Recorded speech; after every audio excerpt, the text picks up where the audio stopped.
हमारे साथ धर्मेंद्र यादव जी मौजूद हैं। समाजवादी पार्टी में लंबे समय तक थे, पिछले कुछ वर्षों से भाजपा की नीतियों से प्रभावित होकर भाजपा से जुड़ गए और अखिलेश यादव के साथ भी इन्होंने काम किया, शिवपाल यादव के साथ भी काम किया। लेकिन उसके बाद इन्हें यह एहसास हुआ कि बीजेपी जो है वो सर्व समाज के लिए काम करती है, इसलिए बीजेपी की ओर आ गए। क्या सोचकर आप बीजेपी की ओर आए? लंबे समय तक आप सपा के साथ थे। देखिए, हम बीजेपी की नीतियों को प्रभावित होकर हम बीजेपी में आए। ब्लॉक प्रमुख का चुनाव हम बीजेपी में रह कर लड़े और जीते भी, और सब समाज के साथ लोगों ने मेरा साथ दिया। आज विधानसभा चुनाव है, हमारी प्रत्याशी डॉक्टर रामकुमारी मौर्य जी हैं। हम अपने क्षेत्र में गांव-गांव जाकर सबसे अपील करते हैं कि जो इस क्षेत्र के अंदर 10 साल तक प्रधान हो चाहे बीडीसी हो, जो 10 साल से जनप्रतिनिधि यहाँ का था, वो गालियाँ देता था। उनके पहले जाओ उनके घर तो दूर से कहते थे वो देखो आ रहे हैं, गालियाँ देकर तब चला जाता था। दूसरे के सामने कहते वो गालियाँ देके कि दूसरे वो आ जा रहा है। ऐसे लोगों गालियाँ बहुत खाई हैं, प्रधानों ने गालियाँ खाई हैं, तमाम क्षेत्र की जनता अपमानित हुई है।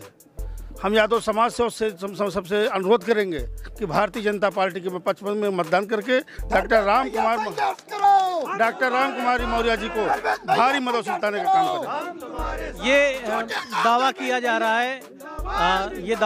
रहा है सपा प्रत्याशी के द्वारा कि वो तीसरी बार जीत रहे हैं। 2 बार वो जीत चुके हैं और तीसरी बार इस बार वो जीत रहे हैं। उनके दावे में क्या सच्चाई दिखती है आपको? उनका दावा बिल्कुल गलत है। भारतीय जनता पार्टी की प्रत्याशी डॉक्टर रामकुमारी मौर्य जी इस बार भारी बहुमत से जीतने जा रही हैं। वो दावा इसलिए कहते हैं, लोग अभी भी जो आदमी जनता को गाली दे रहा हो वो किस मौके पर कहेगा कि हम जीत रहे हैं। सम्मानित जनता डॉक्टर रामकुमारी मौर्य जी को और यादव बिरादरी खास करके जो है छोटे लाल जी के नेतृत्व में हम भी प्रयास कर रहे हैं, पूरे लगातार क्षेत्र में चल रहे हैं। और यादव बिरादरी समाजवादी पार्टी के मधुआ मंजूर नहीं बची है। अब जो है ऐसे लोगों को जो जनप्रतिनिधि जनता की सम्मानित जनता का जो शोषण कर रही है, जिसका अपमान कर रही है, जिसको सम्मान नहीं देना पाती है, ऐसे लोगों को इस विधानसभा से जाना ही होगा। ये कहा जाता है कि यादव समाज जो है वो समाजवादी पार्टी का परंपरागत वोटर रहा है, अखिलेश यादव का प्रभाव है। क्या सच्चाई है? यादव समाज क्या एक स्वतंत्र निर्णय लेने के लिए तैयार है? क्या देख पा रहे हैं? इसलिए यहाँ पर कितने यादव खड़े हैं। माननीय छोटे लाल जी भी हमारे साथ आ गए हैं। हम तो पहले ही थे। तमाम यादव समाज देख लिए, हमारे पड़े तमाम यादव समाज साथी यहाँ पे खड़े हुए हैं। प्रधान जी खड़े हैं हमारे। सारे यादव को किसी का मधुआ गुलाम नहीं है। जहाँ सम्मान मिलेगा यादव समाज वहीं रहेगा। अरविंद जी, आप क्या देख पा रहे हैं? यादव समाज का कैसा सहयोग मिल रहा है और आप क्या संदेश देना चाहेंगे यादव समाज के लोगों को? पूरा समर्थन मिल रहा है यादव समाज का। ये कृष्ण के वंशज हैं। ये हमेशा धर्म के लड़ाई, धर्म का युद्ध किए हैं और आज धर्म युद्ध ये चल रहा है। इस धर्म के युद्ध में न्याय पक्ष में खड़े होकर के इस युद्ध को जिताएंगे। डॉक्टर रामकुमारी मौर्य को एक यादव वोट देने जा रहा है। यादव समाज के सम्मान की गारंटी और जिम्मेदारी आप ले रहे हैं?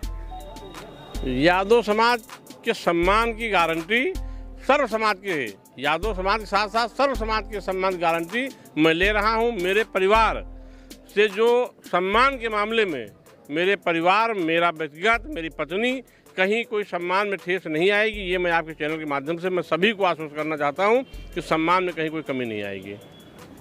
तो भारतीय जनता पार्टी बाराबंकी की सदर सीट को जीतने के लिए इस बार समाज के सभी वर्गों को एकजुट कर रही है। सबसे समर्थन ले रहे हैं, सभी जातियों में जा रहे हैं और सबको एकजुट कर रहे हैं। एक सोशल इंजीनियरिंग यहाँ पर देखने को मिल रही है और इनकी कोशिश है कि समाज के सभी वर्गों को एकजुट करके समाजवादी पार्टी से ये सीट छीनकर भाजपा के खाते में डाली जाए। लगातार 2 बार यहाँ समाजवादी पार्टी जीती है, तो ये प्रयास है बीजेपी के लोगों का और ये देखने वाली बात होगी कि 27 फरवरी को बाराबंकी की जनता किस तरह का फैसला लेती है।